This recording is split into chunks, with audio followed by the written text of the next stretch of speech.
Never underestimate the power of the people when they understand the message. Never underestimate that. I think that this is something that can be done quite quickly. I think it's something that can be done rather efficiently. It's just going to require a large enough parade. It's going to require a large enough people to understand the core concepts. And that's the real work that we have to do right now, is hit that critical tipping point, which is probably around 20 or 30% of the voting populace actually understanding the issue.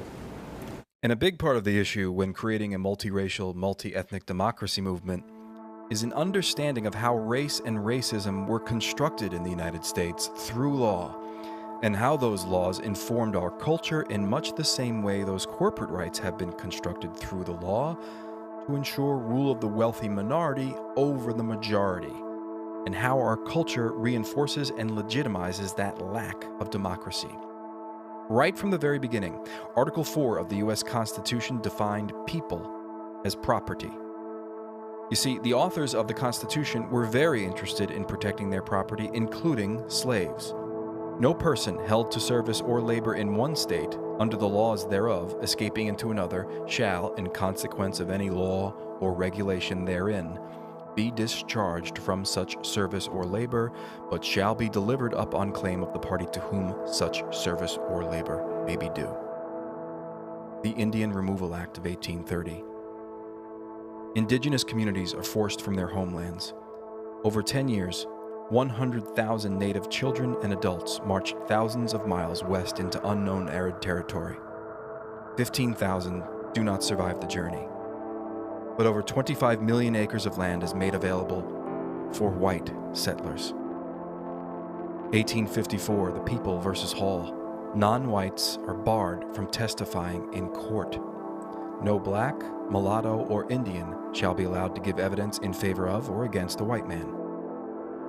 1857, Dred Scott versus Sanford. Free blacks are taxed, but still have no rights of citizenship granted to whites. 1862, Emancipation Proclamation in District of Columbia. Slaves are freed in D.C., but former slave owners are reimbursed for slaves given up. Whites are paid over $1 million in reparations for lost property. 1862, Homestead Act. 50 million acres of formerly indigenous land in the West, having been violently invaded by U.S. soldiers in violation of treaties, is distributed by the government at low cost to white settlers only. And 100 million acres of indigenous land are given for free to railroad developers.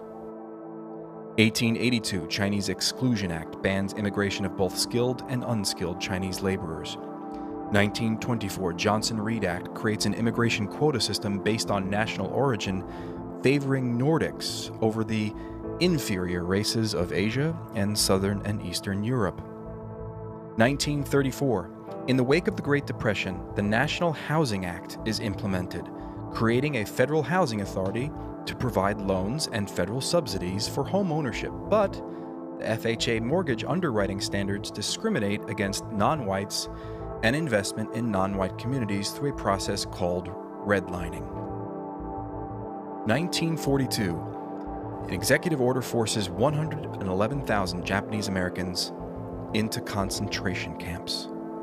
And the war on drugs declared by Richard Nixon violently targets and imprisons people of color disproportionately through today.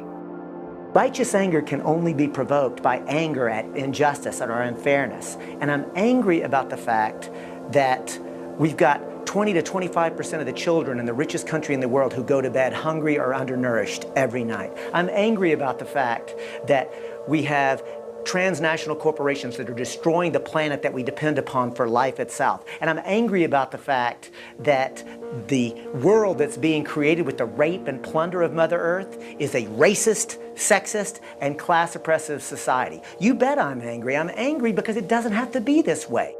Are we in a class war right now? Of course we are. And, you know, Warren Buffett, I think, said it the clearest. He said, we're in a class war, and we've been in a class war for years, and my class is winning. And who is his class? The owning class, the people who own these corporations.